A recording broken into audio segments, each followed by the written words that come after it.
Tapos ayan, makikita nyo may mga minivan pa tayo dito na nakita. Tignan nyo yung mga pyesa na ano, mga spare parts na tinanggal sa ibang units na goods pa. Pwede pang magamit kapag kailangan mo yung mga pyesa na to. So ayan, napakaraming units, napakaraming minivan. So manawagan pala tayo sa mga builder sir, no, sa buong Pilipinas na dapat sir, pwede ba sila magpagawa ng unit dito? Kasi napansin ko puro magkakaroon dito sa Ben 2Q. Sticker mo to. Hindi ba payag, wala siya sticker dito. Kuha siya eh. Naublig eh. Ilan po yung nakatira dito? Census. Census. Oy, ito huwag naman. Huwag naman. Obliga siya eh. May sinasabi. Ano sabi? Ano sinasabi mo? Naobliga ka, sabi niya. Idea niya yun. Ganon talaga si Chewins eh. Pag nakatalikod ako, kung ano sinasabi, laban sa akin. Ayan o. Sabi ng kaibigan ko yan eh. Huwag ka daw bibili ng minivan, sabi ni Mayor TV.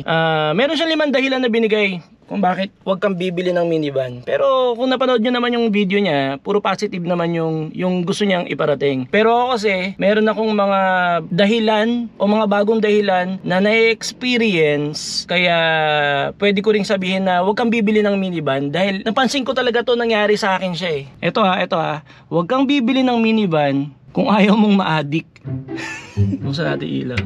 Ayan, real talk. Pag may minivan ka, nakaka-addict siya. Kasi para kang grown man o para kang hindi bata na may laruan. Ito kasing si Netoy, para ko siyang laruan na parang gusto ko siya laging nakikita, gusto ko siya laging inihimas, gusto ko siya laging ginagamit. Yun talaga yung nararamdaman ko. So wag kang bibili talaga ng minivan kung ayaw mong ma-addict dahil nakaka-addict talaga ang minivan. Ngayon para sa video na to, kagaya nga nung sinabi ko sa mga nauna nating mga uploads, na ang uunahin kong ayusin or palitan or gawin dito kay Netoy ay yung mga upgrades na may kinalaman sa safety and comfort. Kung napanood nyo yung video na pumunta tayo sa Master Garage para ipa-PMS itong si Netoy, okay na okay si Netoy, in-approve siya ng Master Garage. Tapos meron silang recommendation na pwede kong gawin, pwede ko rin namang hindi gawin. Pero kapag ginawa ko kasi, mas magiging okay at tataas yung confidence level ko lalo dito kay Netoy. Ito yun oh.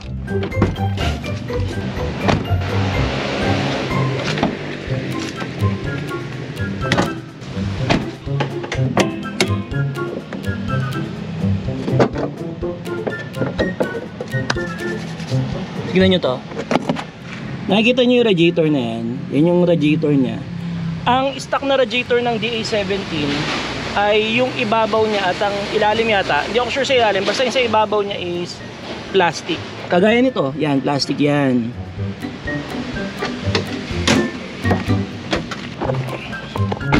Ngayon, dahil plastic yung ibabaw ng radiator natin, hindi lang naman yung radiator ng DA17 or ng mga DA, di ba? Or mga minivan. Syempre, lahat naman ng sasakyan na kapag plastic yung ibabaw ng radiator mo, may chance or medyo mas malaki ng konti yung chance na pwede siyang mabiyak, madamage, plastic nga eh. At syempre, kapag nag-leak na yung water radiator niyan, pwede mag-cause yun ng overheat. Ngayon, yung ipapakita ko sa inyo ay pwede ko namang hindi gawin, pero mas pinili kong gawin.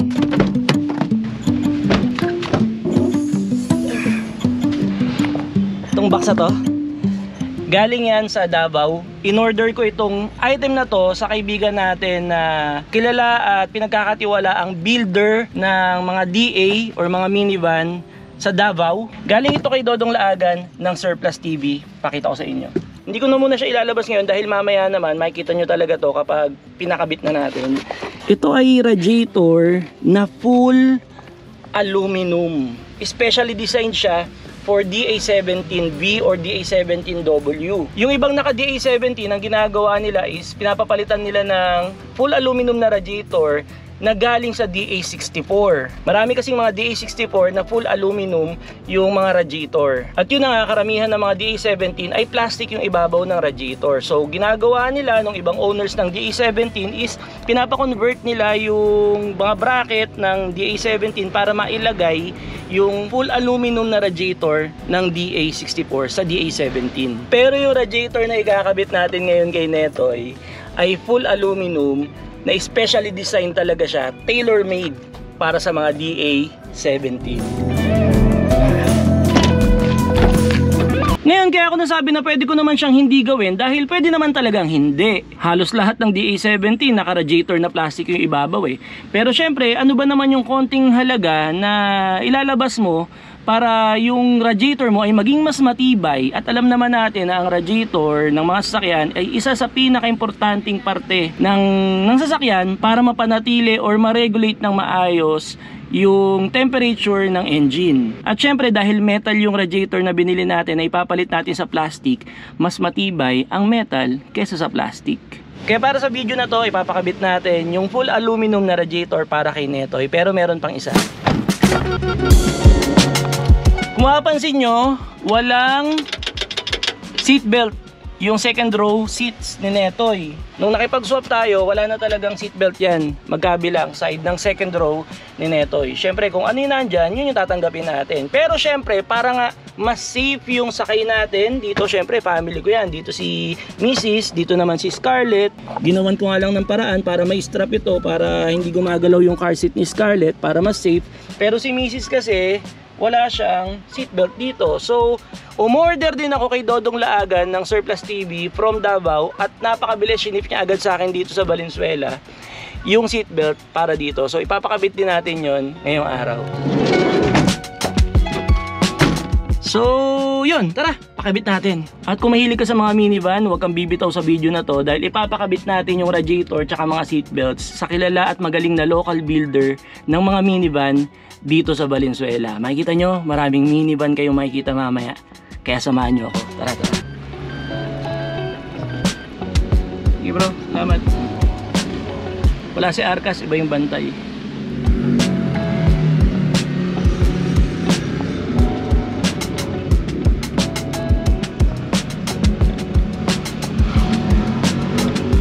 Bibili pala muna ako ng distilled water tsaka coolant.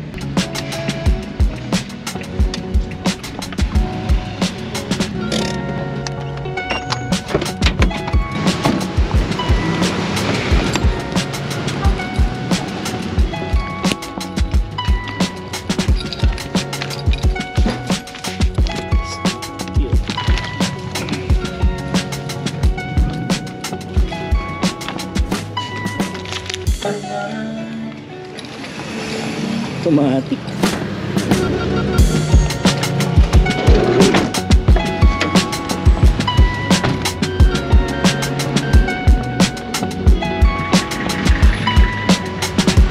Sarap gamitin ng bilog na to sa steering wheel, ano? Ang daling i-maniobra nung ano, nung yun. Pili tayo ng coolant.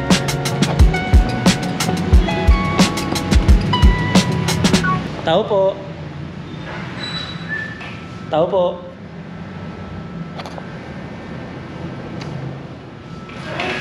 Good afternoon po. Ma'am, coolant?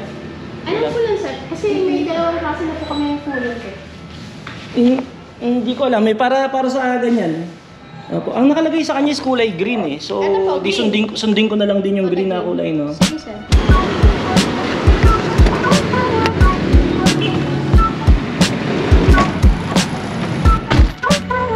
Tara, tara. Pakabit natin yung radiator tsaka seatbelts ni Netoy. Sarap talaga bumiyahe kapag Sunday. Ang luwang. Konti ng sasakyan, ano? Parang sarap mag road trip talaga kapag linggo eh. Pero yan, nakalaan yung araw na to para ipakabit natin yung radiator ni Netoy. Malapit lang yung Ben2Q sa amin. Mabilis lang. Eto na, oh. Ben2Q yung gumagawa ng mga minivan dito sa Valenzuela. Ayun, ang Ben2Q. At mukhang may mga customer. Tingnan natin, nagpa-schedule naman ako ngayong araw, so hopefully maka-accommodate tayo.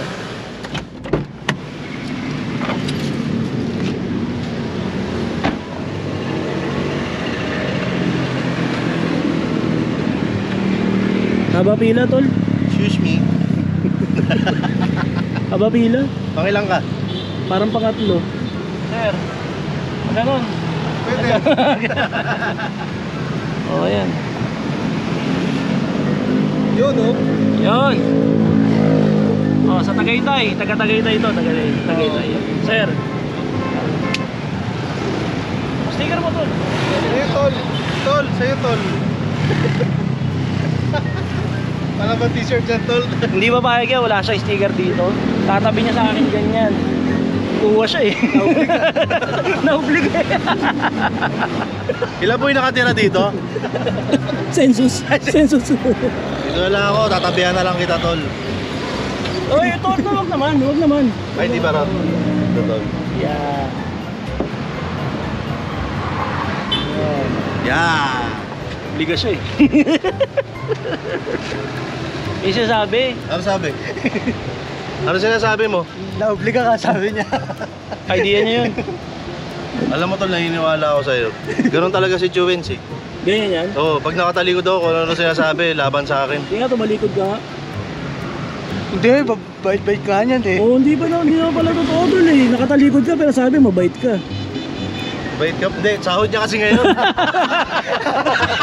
Kaya mabait talaga siya sa akin. Sahod niya, tol. Ito pala best friend ko ngayon tol eh. Sahod niya. Pero wala pa. Kaya mabait pa siya eh. Mabait pa. Pag nakakuha yan, medyo magsusupla doon ng konti yan. Paghawak na. talaga yan. Next month ulit. Next month ulit. Hindi, next 15 days. Ganun ko pala 2 wins eh.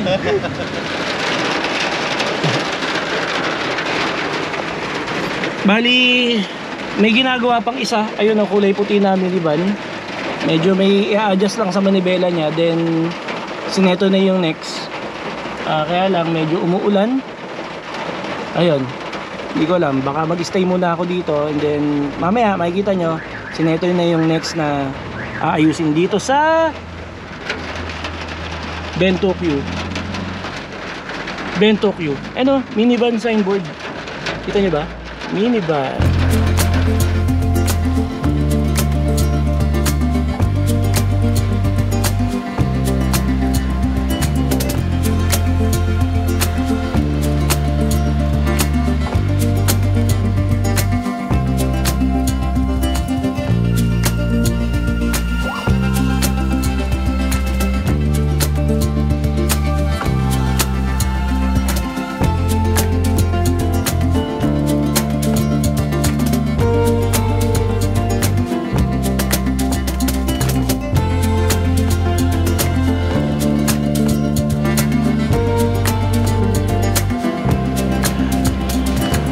Habang hinihintay natin yung mga ginagawang minivan bago gawin si Netoy, dalawa, pinagsabay na nila yung dalawang nauna sa atin.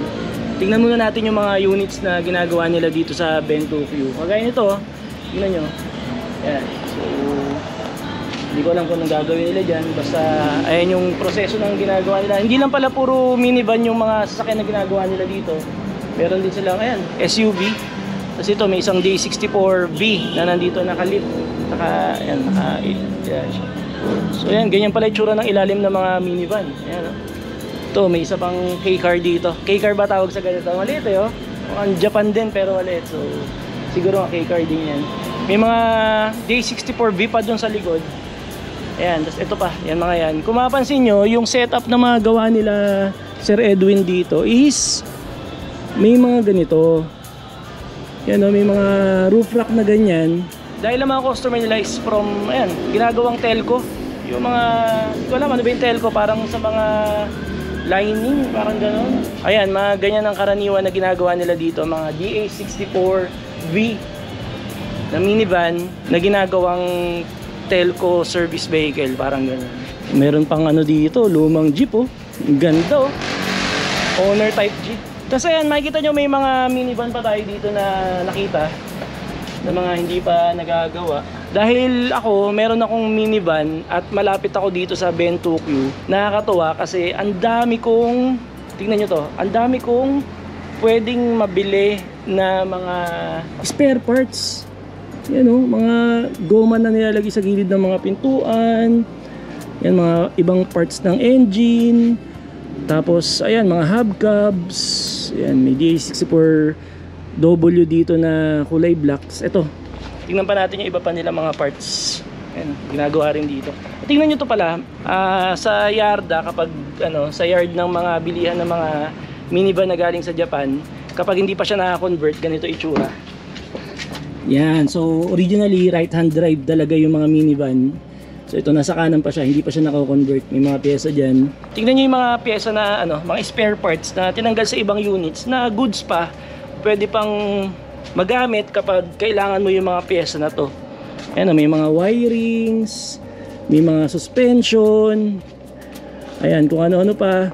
Ako, kumuha ko kanina ng dalawang seatbelt lock dahil nga walang seatbelt lock or walang seatbelt yung second row seat ni Netoy. Umorder tayo kay Dodong Laagan from Davao ng seatbelt para sa DA17. Tapos walang lock yun. Syempre nasa upuan yung lock. Walang lock yung sa upuan ko, walang seatbelt lock. So nakahanap tayo dito kanina ng dalawa. Papakabit natin mamaya doon kapag ginawa na at kinabit na yung radiator ni Netoy. Off-road setup, nakalip yan. Parang 3 inches siguro yung lift nito. Nakabalot po.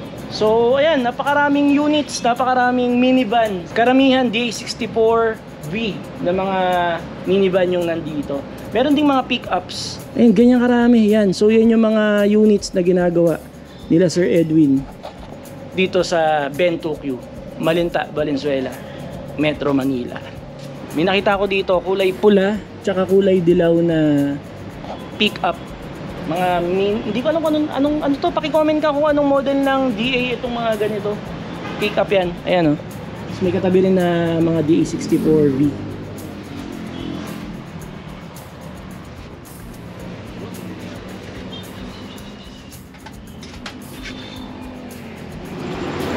Oops. So ayan, kita natin si Netoy na yung ginagawa ngayon. Binuksan na yung harapan niya. Tapos pagtanggal nung ito, yan, yung radiator niya na plastic yung ibabaw. Kakabit na itong radiator na aluminum. So full aluminum na siya. Siyempre dahil full aluminum mas matibay, metal yan. So, hindi ko sila istorbohin. Bibidyo-video lang ako kung paano nila gagawin. So yan, Ben Tokyo Auto Shop. Siyempre love your own. Dito lang yan sa Malinta, Valenzuela. Taga rito ako. Kaya napakaswerte namin na nandito yung Ben Tokyo. Kasama natin Sir Edwin. Siya yung may-ari ng Ben Tokyo, sir. Pero sir, syempre dahil brand new siya, bago siya, makakatulong siya kahit paano sa pagtagal nung no? Kasi nung simula nung yan, syempre hindi naman natin na alam na nag-accumulate yung mga dumi sa loob ng radiator. So, meron na yan dumi sa loob. So dahil 2016 model pa kasi ito, sir So most probably kung di pa napalitan yung stock na radiator, 8 years old na yung radiator niya. Dumi-dumi na nga, no? Medyo may dumi na yan. Medyo madumi na talaga siya. So yun yung isa din na dahilan na papalitan natin siya ng bagong radiator. Siyempre mahal natin to si Netoy. Gusto natin tumagal yung buhay niya. Tsaka pamilya ko kasi sinasakay ko dyan, sir Siyempre, lagi ko naman sinasabi yun kapag mga mahal mo sa buhay yung sasakay mo, dapat yung confidence level mo maayos para yung pagbiyahe kayo malayo, kakabaka-baka, hindi mo alam yung... Marami na tayo naging kliyente niyan. Nagbabagsakan yung suspension. So, sa amin, parang ayaw ayusin yung trabaho. Di ba? Alam naman nila na kailangan safety lahat. Diba? So, manawagan pala tayo sa mga builder, sir, no? Sa buong Pilipinas, na dapat i-check nilang maigi. Hindi yung production lang tayo para kumita. Yung end user ang protektahan din natin. Yung buhay, no? Buhay yan na hindi napapalitan. Pag biglang kumreno yan sa highway, yan, truck yan, hindi mo kayang pigilin ang kinetic energy na truck. Tama, Basta pepreno yan, ako malabo yan. Si sir talagang sa pagkukwentuhan namin, Sir Edwin, maalam siya sa talaga physics napansin ko yun di ba yung mga around physics ang sasakyan. Tama. Ano yan, machine yan so yun, di ba? Moving parts. Tama, na pwedeng lumuluwag or na pag nagra-rattle yan, lumuluwag yan. may mga vibration yan every time. Tama. Diba? Kaya nga meron tayong nilalagay na Loctite sa mga tornilyo para ma-prevent yung mga naglo-loose na tornilyo. Yun ang practice nyo dito, sir, sa Bento. Check, double check. Yes. Check, double check. So check ulit para sure, kasi buhay ang nakasalalay ng mga sumasakay sa mga sasakyan natin. Syempre lalo na itong mga minivan, converted to. Sabihin, from original na setup niya, pinakailaman So kailangan, Hindi nagdaan sa drawing board, ika nga. oo. Pero gawin mo na yung kung paano mo re-reinforce yung mga bracket, mga suspension. Opo. So may mga pamamaraan dyan na ibigay natin sa kliyente Tama po. na nating tipirin. Tama po, tama. Sir, pwede ba sila magpagawa ng unit dito? Kasi napansin ko puro J64B yung Pwede nandito. naman, sir. Lahat 64B, incoming pa lang yung mga 17 natin. Magkakaroon din ng 17, sir. Kumuha na kami sa supplier sa Japan. Pang supply nyo rin sa telco o Hindi pa. special na mga order? Special na order naman. Oh, yun, very good. Yun na. Sa mga gustong magkaroon ng DA17B dito sa Metro Manila, magkakaroon. Pati DA7, ganda nun sir, DA17W. Kasi ano to matipid na engine ito itong DA17 RO6. Magkakaroon dito sa Ben 2Q. Ayan yung contact number nila. Yan, screenshot, bahala na kayo dyan. Kontakin nyo sila, Sir Edwin.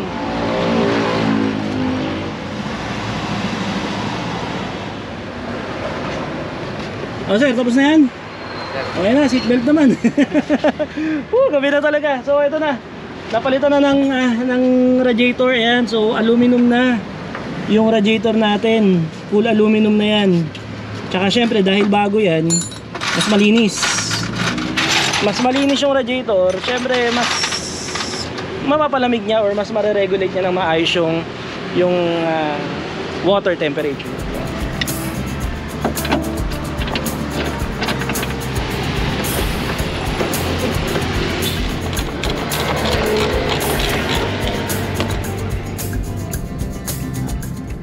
Ginabi talaga, ginabi. Okay lang, ganun talaga. Nakakapagod, nakakainit. Pero sulit. Sulit na sulit. May seatbelt na. Safe na yung mag-ina ko dyan sa gitna. Napalitan na natin yung radiator.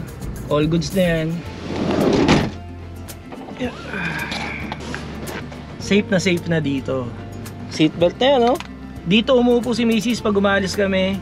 Safe na si Mrs. Special request niya to. At syempre dito nakaupo si Scarlett. All goods na rin dito. Lalagay ko lang dito yung baby car seat niya. Tapos ilalagay natin tong pinakabit natin na seatbelt galing kay Dodong Laagan. Safe na yung pamilya ko. Ay, sarap.